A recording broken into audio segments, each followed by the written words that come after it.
Okay, so we've had a few days off, we've rested, Christmas is 2 days away, we should go look at some salt, because that's festive. Let's start with Laura Pidcock. Do you remember who she is? She was a Labour MP until she lost her seat by about 1,000 votes, which is a 10% swing in favour of the Conservatives. She was tipped by many to be a future leader of the Labour Party. Well, that didn't work out so well for her, did it?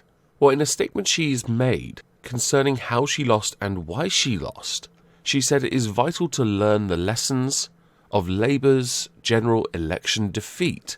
However, the answers will not be found at the door of New Labour's architects. Blair's legacy still hangs around this party like a millstone, especially in the northeast. I heard it time and time again. Because people, of course, were willing to forget a decade of you overspending after a decade of austerity, which is where the sarcasm should be, everyone. I don't think anyone forgot what Labour did when they were in government. They had improved some things, but overspent to the point where it all had to be taken away again.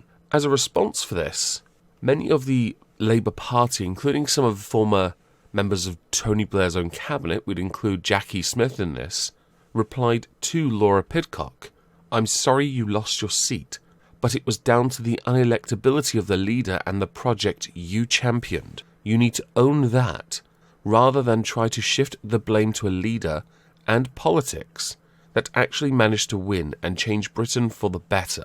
The way Laura Pidcock is behaving is salty as fook, but there is a point to be made with it, because the former leader of the Labour Party, Tony Blair himself, has, during a number of interviews during the general election cycle, pointed out how utterly reckless the extreme left is when put in charge of the Labour Party. He himself believing his party, when he was in charge, was more centre-left. Press X to doubt. With Tony Blair saying that the far left has taken over the Labour Party, and if they remain in a position of authority, if they're in charge of the Labour Party going forward, the Labour Party, I think, is finished. With him saying that it's not a question of so much of expelling people, it's a question of taking the Labour Party back for what I would call sensible mainstream Labour politics. And that includes, by the way, a traditional left of the Labour Party. Well, this will certainly be interesting to see who takes over, so we know what kind of politics the Labour Party intend to adopt when Corbyn steps down. As far as I'm aware at the moment, there are 4 people I know that are running for the seat. 5, sorry.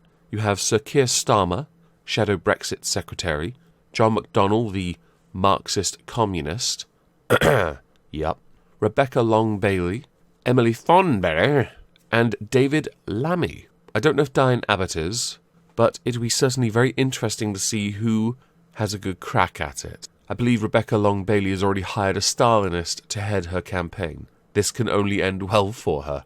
Emily Thornberry, as an interesting little side, has promised that she'll quit the top job if the polls show she was doomed to defeat like Jeremy Corbyn. So basically, Emily Thornberry will not turn up to the race if she knows she's going to lose. Well, that's pretty pathetic, isn't it now?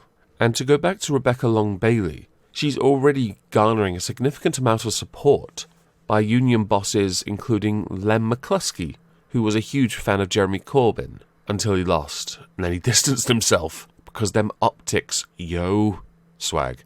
Now, somewhat unfortunately for Rebecca Long-Bailey, she's not the best when it comes to interviews. And this has been showcased through a number of compilation videos already on YouTube, where she ends up looking like a bit of a robot, which has actually landed her a new nickname, Rebecca Wrong-Daily, because a number of the facts she has cited and information she has provided when she bothers to answer the question, "Politician, what do you expect?" have come across as almost Zuckerbergish.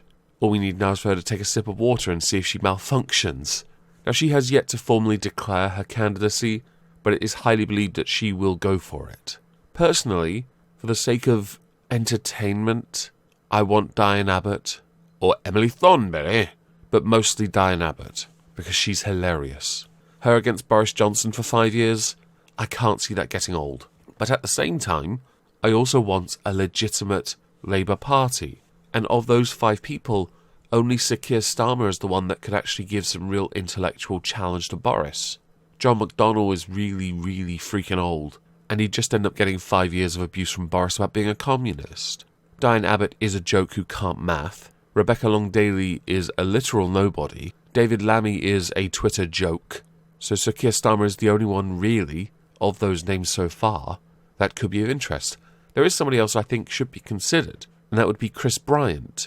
He attempted to become Speaker of the House. I think he actually could be a good leader of the opposition because he holds a middle ground on many issues. Maybe he could bring the party back to where it should be, but I'm not too sure just yet.